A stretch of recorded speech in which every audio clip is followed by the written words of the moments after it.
Sveika, tauta! Kā tie trešdiena, un Subaru pasauli kā vienmēr. Šoreiz es neesmu tieši servisā, es esmu pie mājas un redzu, ka 4 kapekam jau ir palicis tumšs. Un no rīta ilgi gaismas nav. Īstais mirklis, kad visi sāk pievērst uzmanību auto apgaismojumam. Jāteic, ka ņemot vērā to, ka lielākā daļa tomēr brauc ar vecām mašīnām, vecas spuldzes vairs nav tik foršas kā jaunās. Loģiski. Šodien parunāsim par to, ko darīt tad, kad apgaismojums ir nepietiekams, kā mēs viņu varam uzlabot, ap un šo tēmu runāsim. Man ir foršāk. Mana situācija krasi mainījusies. Nedēļu atpakaļ mēs rakstījām šo te video, veicām dažādas izmaiņas ar manām gaismām.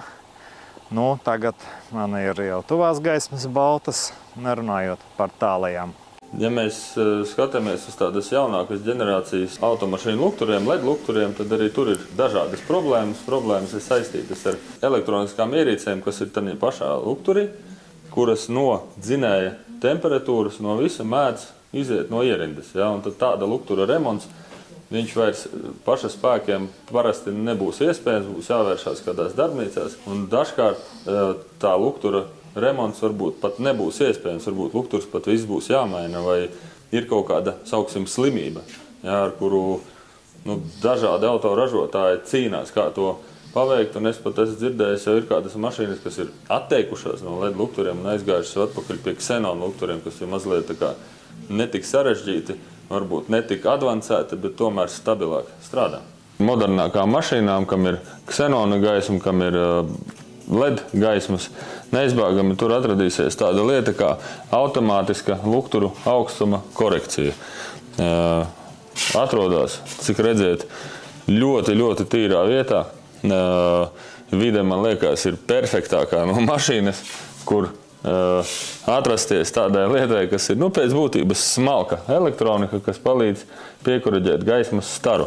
Viņa, protams, ir aizmugurē ritošajā daļā, lai tad, kad jūs bagāžniekā iekrāmējat mantas vai iekāp visa ģimene mašīnā, aizmugures daļa ir nosēdusies lejā, luktura stars tiecās uz augšu, tad korektors viņu attiecīgi nolaiž zemāk, lai jūs varat gan ceļu redzēt, gan nežilbināt citus.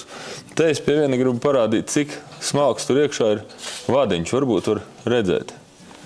Ja, tas ir pats konektors, tas ir pats regulators, lai redzētu, cik smalki tie iekšā pašas spailītes ir. Un tiklīdz tur iekšā tiek mitrums, tiek iekšā sāls, tas viss sāk apsulbēt, tā sistēma pārstāja strādāt. Un automašīnai automātiski gaismas bieži vien tiek nolaistas lejā. Jūs atbraucat uz servisu un gaisma, lai cik viņa būtu efektīva vai laba, bet viņa ir nogriezta maksimāli lejā, kā to paredz drošība automašīnā, ja nestrādā šī sistēma. Tāpēc šo te sistēmu, šo te konektoru būtu vēlams arī vismaz reizi gadā vai 2 reizes gadā atvienot, iztīrīt, sapūst ar aizsarga materiāliem, lai tas turpinātu kalpot. Iemāc man lukturīšiem mainīt lampiņas, man bail salauzt kaut ko. Jā, šim modelim pat gribu padalīties ar tādu gudrību, kā viņus var nomainīt, nesabojājot. Tad būs jāpienāk tuvāk. Mazliet te parādīsim, vienai spuldē, kā tas viss notiek, noņemsim tādu plasmasu vienu.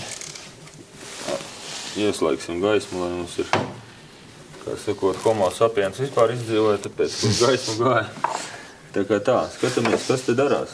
Te ir spuldzīte, te ir štekeris, ko ieraugot automātiski, ko gribās vienkārši ņemt, raut nost. Ja tas ir bijis vakar no rīta uzsprausts, gan jau, ka nekas slikts nenotiks, bet iedomājieties, piemēram, tā spuldzīte ir nostrādājuši visu savas tās stundas, un tas štekeris pie tās spuldzītes ir piecepies, sauksim tā. Tad, ja jūs šeit ar spēku rausiet, tad kas notiek? Parādīšu uz šī te reflektora, tad jūs nolaužat vai šo te austiņu, vai te kaut ko. Būtībā sabojājat to spuldzītes ielikšanas vietu. tad mans ieteikums darīt tā. Atkabinam vaļā to turētāju, izņemam smuki spuldzīti ārā. Un spuldzīti turam ar vienu roku, stekeri ar otru noņemam nost.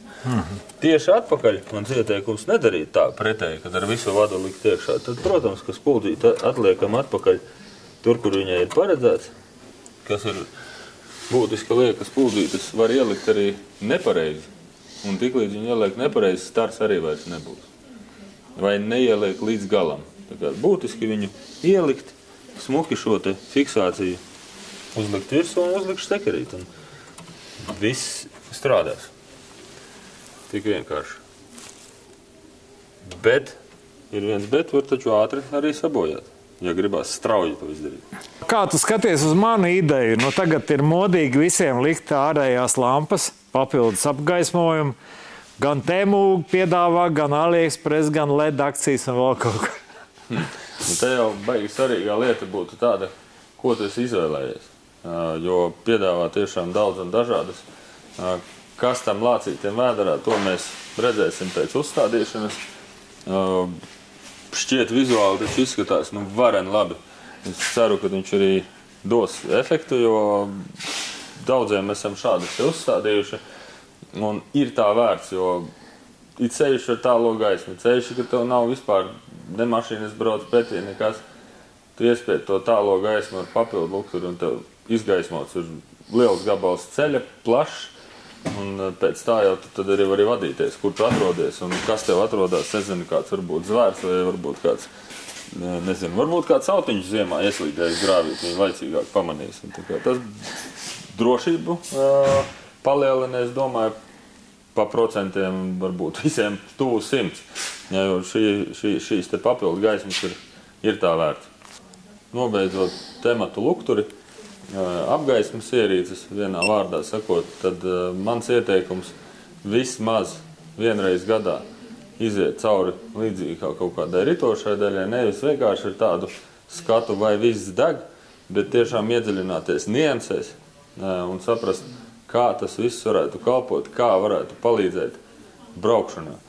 Jo slikta gaisma, 2 reiz vairāk, 3 reiz vairāk noguris vadītājs, garā ceļā, katrs var rēķināt savu izturību, gan jau beigās vai lielākas pauzes kafijas jātaisa vai kas. Vienmēr sakot, jūs sev atvieglosiet dzīvi, uzlabojot vai regulāri pārbaudot gaismu. To starp citu piedāvā un aicina arī CSDD. Nevelti. Tas nav tikai tāpēc, ka brauciet pārbaudiet, varbūt tas message varētu būt plašāks, bet ceru, ka mums izdevās iedot plašāk un pavērt redzesloku uz šo.